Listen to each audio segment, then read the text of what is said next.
Hello, everybody, and welcome to Books of Blood. My name is John, and today I'm going to be bringing you my June TBR.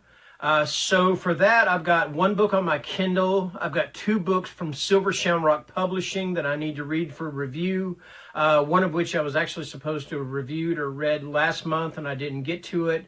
And then I've got three books also for just my reading pleasure. So that being said, let's go ahead and get underway. The one from Silver Shamrock that I didn't get to last month is Dark Choir. And I apologize for the glare, the shiny cover.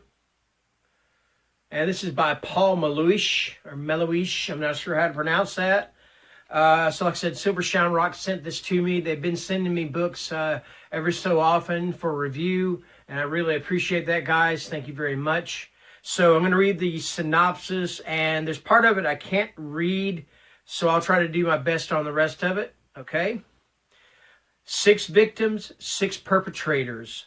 A means for the scarred, abused, and powerless to take their revenge upon those who have wronged them, to make them pay the ultimate price for their crimes. Dan Hepworth is forced to return to his home of Scarsdale after his mother's death, where memories of fear and abuse still haunt him.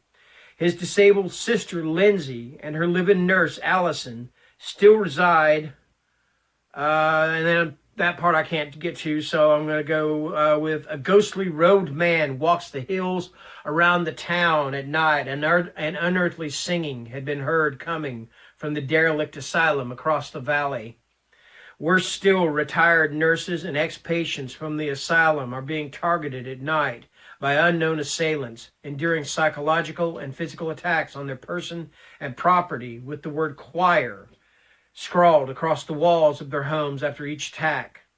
When Dan's sister, Lindsay, is visited by the robed apparition and those around her are stalked by the violent assailants, Dan begins to uncover uncomfortable truths and dark secrets about the asylum and its former patients.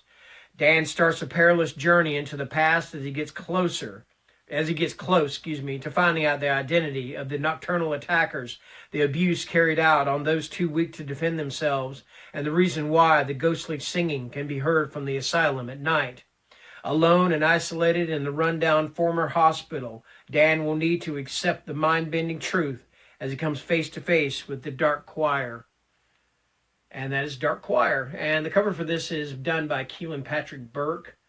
And of course, he's the writer of Kin and what is it, Turtle Boy, I believe it's called. I can't remember if that's correct or not.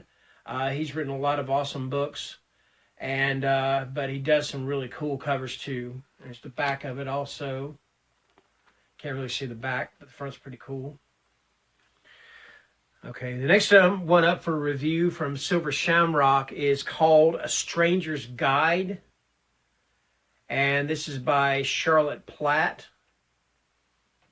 And again, this has got the bar around it, so I'll try to read the best I can. Being able to see what you shouldn't is useful sometimes.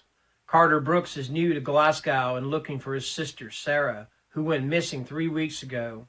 He must rely on the help of her friends, mentor, and the unusual diary she was investigating to track her down. As he navigates the supernatural beings within the city and discovers the life Sarah was hiding from him, Carter is obliged to use the gifts he's rejected to uncover why someone would want to hurt her.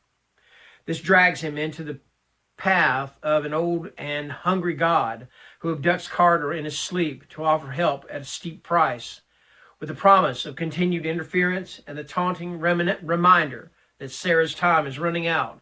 Carter must choose who to trust and what to believe before he loses her forever.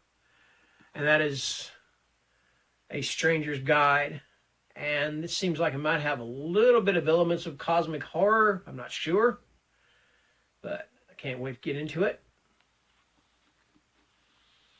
Okay, next up I've got part 2 and part 3, or book 2 and book 3 of The Mythos War by Levi Black. The first one I read already is called Red Right Hand. The next one, book 2, is called Black Goat Blues. And I don't want to go into too much into spoiler territory, so you know what? I'm not going to read the synopsis for this. If you're interested in the synopsis, basically the first book was about this girl that encounters one of the elder gods and basically is forced to kind of do his bidding for him. And this book, and also Death Goddess Dance, which is the third book in the series.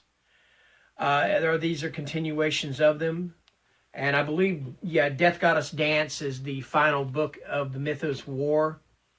I read, like I said, I read the first one, Red Right Hand, and I thought it was excellent. I went through it pretty fast. It's definitely cosmic horror. It's a lot of fun. I don't know if you would put it as adult or young adult. I kind of think it's more toward adult, but does seem to be a little bit a young adult bent vibe to it. But I still had a lot of fun with it. And when I say it like that, it doesn't mean I don't like young adult. It's just something I don't read very often. All right. So, yeah. These are the book 2 and 3. And that is Black Goat Blues and Death Goddess Dance. And those got some pretty awesome covers on them too. And these are published by Tor Books. Okay. And this next one is one that if you have read any of my comments on other people's channels, you will know that I have bitched, moaned, and griped pretty much about being the last person to own a copy of this book, because it seems like everybody's already got a copy of it. I was just completely jealous of you guys and girls, because you did have the copy of it, and I wanted a copy of it. But anyway, I finally got it. I got the Southern Book Club's Guide to Slaying Vampires by Grady Hendrix. That is a cool cover. You got your Georgia peach with the fang marks and the blood running out. I love that cover. That is awesome. And the actual book itself, if you take the cover off, man, it's just like freaking green. It is totally green. And it actually has right here, Town of Mount Pleasant, South Carolina Public Library. So it gives you an idea where the book's going to take place. And I don't know if this is like one that's signed and numbered, but there's got a 4436 on it. So I don't know if this is actually a limited edition or if there's just, I don't know if it's like a joke or something. But yeah, I can't wait to read this. So I'm going to read the synopsis to you. In every book we read, no one ever thought anything bad was happening until it was too late. Patricia Campbell's life has never felt smaller. Her husband is a workaholic. Her teenage kids have their own lives. Her senile mother-in-law needs constant care, and she's always a step behind on her endless to-do list. The only thing keeping her sane is her book club, a close-knit group of Charleston women united by their love of true crime.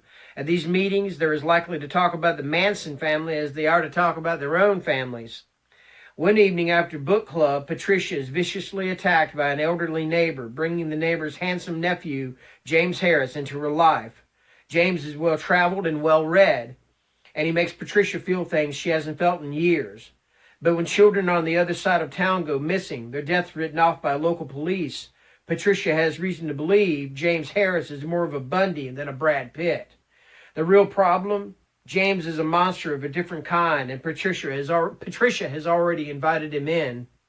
Little by little, James will insinuate himself into Patricia's life and try to take everything she took for granted, including the book club.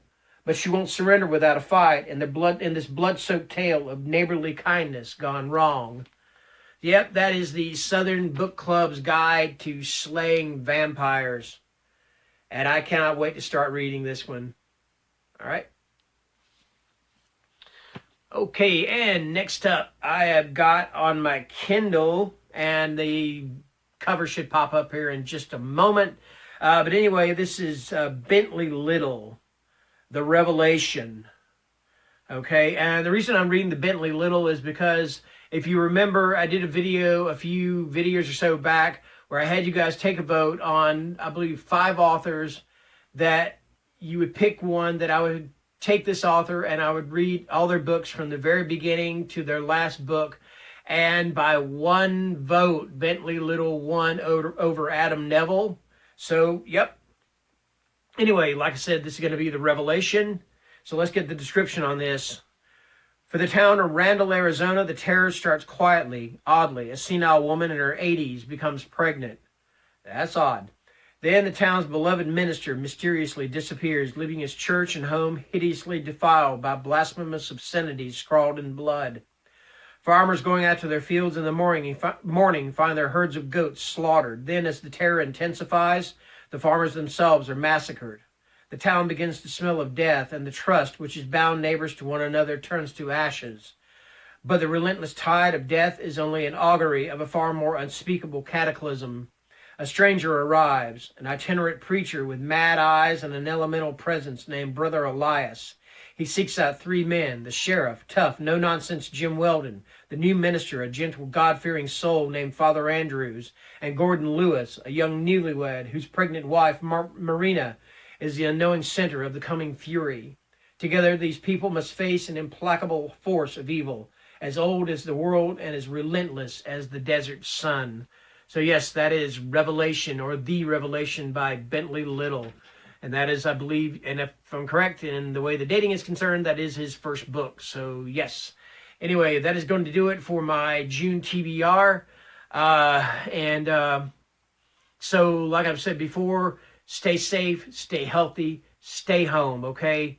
Let's nip this crap in the bud, all right? We're all in this together, so let's get out of it together, damn it, okay? All right, that's going to do it for me. You guys take care. Have a great day, great evening, all that jazz. Good night.